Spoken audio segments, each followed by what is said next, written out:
Hi everyone, it's Melinda. Today we're going to be looking at my Barite specimens, and I've chosen to spell it with an I in the American way. However, it's also acceptable and widely used with the Y rather than the I. Barite is a mineral consisting of barium sulfate. Generally, they are white or colorless, but you'll see today they do, of course, come in other colors. And it's the main source of the element barium. The barite group consists of barite, of course, anglesite and anhydrite, as well as celestine, which is also sometimes referred to as celestite. And I actually have already done a video on that particular mineral, so if you are interested, definitely check out my tour group or my Facebook page, and you'll see many videos posted there, including the one on celestite and celestine, which are the same mineral. So the name barite is derived from the ancient Greek word baris and was later romanized as barus, and it means heavy. And you would understand why if you held one of my specimens today, particularly these two, which are Barite Crystals. They are incredibly heavy, shockingly heavy, really. They appear to be, like a typical crystal, but my goodness, when you carry it, you know it's barite. They are incredibly heavy specimens, so aptly named. And like I said, the American spelling is with the I, as I've done it here. The International Mineralogical Association adopted barite with an I as the official spelling, but then they later changed their mind and started recommending the older spelling barite with a Y, and both are acceptable, although I can say that it was quite controversial to go back to the Y, at least among American mineralogists who still kind of stubbornly refuse to use the Y. I really don't lean on either side. I just used I today because that's how all of my specimens were labeled when I got them. However, I'm perfectly okay with the Y as well. I actually think it looks a little prettier, but a word is a word, and, as long as we know that they are both acceptable. I'll start showing you this one here, which is from Mibladin, Morocco. And you probably already noticed that I said pink barite on my label down there. Pink barite with cerussite, which is the grayish-greenish crystals, and galena, which is the silver sparkly stuff underneath, kind of like the matrix. But it's the pink flaky looking stuff that is actually the barite mineral.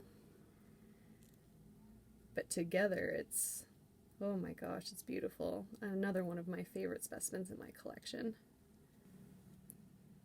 This type of pink, kind of flaky, petally barite, not necessarily pink, but the structure is probably what people are more familiar when it comes to barite. Their most well-known formations are beigeish brown sand inclusions that occur in these really gorgeous rosette aggregates that strikingly resemble a flower. Hence their name, Barite Roses or Desert Roses.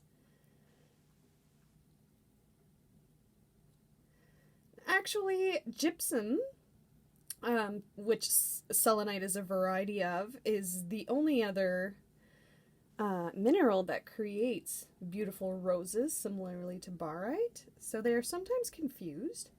But selenite roses tend to be obviously much lighter, because like I said, barite is very heavy, and also they produce much more well-defined crystals rather than barite. I actually recently did a video, I believe it's posted already, on desert roses. However, all of the ones in that video from my collection are, I believe, selenite roses. So no barite ones included there, but still, if you're interested to see what a desert rose formation looks like, definitely check out that video. I think you'll really like it.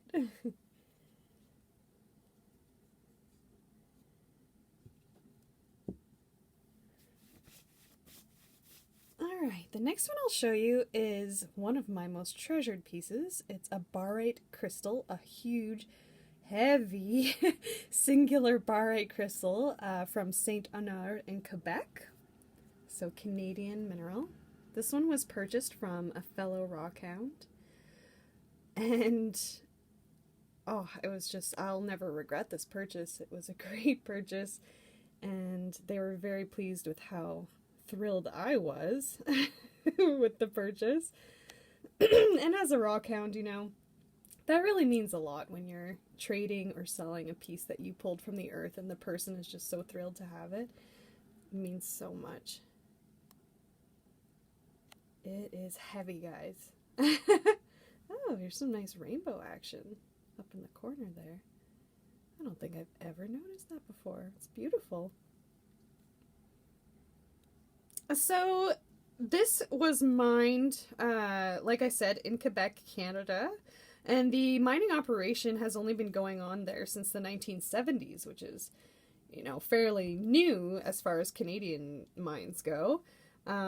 This particular specimen has the perfect chiseled tip. It's been slightly damaged, probably during extraction, but the structure itself, the growth was there for that perfect chiseled point, and honestly, I'm not bothered by that little ding.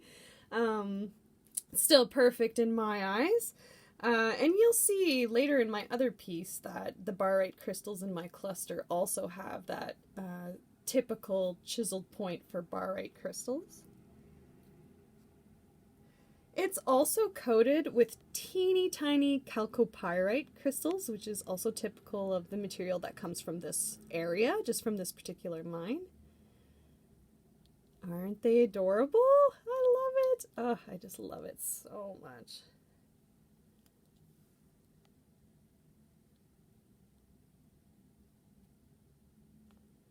Tiny, tiny little chalcopyrite.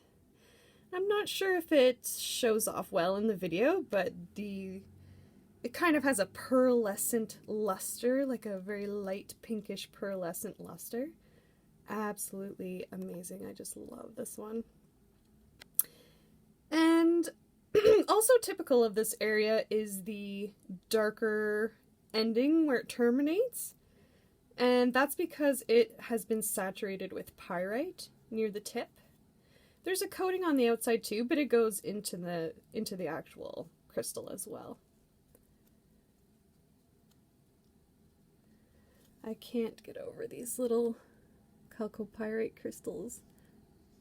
Wish I could go close, close, close. There we go. Aren't those amazing? Ugh. I'm so glad to have found this piece. I mean, not found technically, but found to purchase. The mine is still in operation. It's owned and being used. So the chances of me being able to actually rockhound a specimen like this is fairly slim.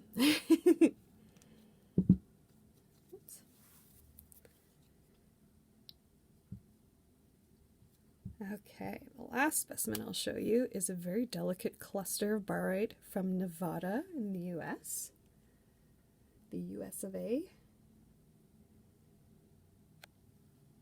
Isn't that just absolutely stunning? Oh, I love this piece so much. And again, you can see the typical chiseled terminations, chiseled points.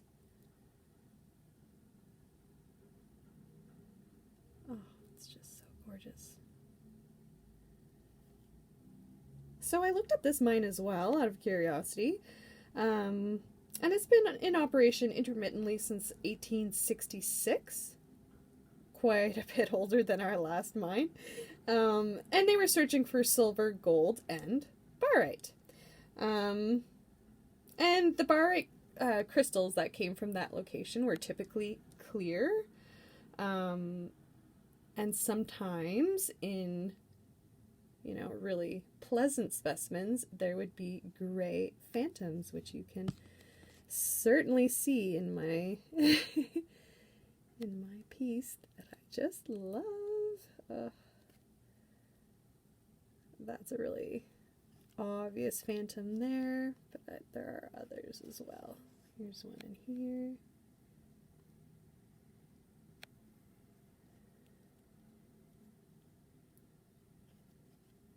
What a beauty.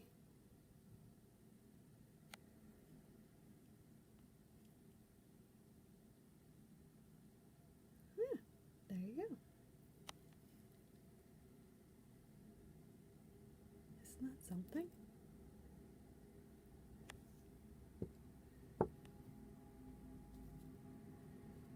Awesome. So there you have it, guys, my Barite specimens. I hope you enjoyed that and maybe learned a little something. Thanks again for joining me. I'll see you next time.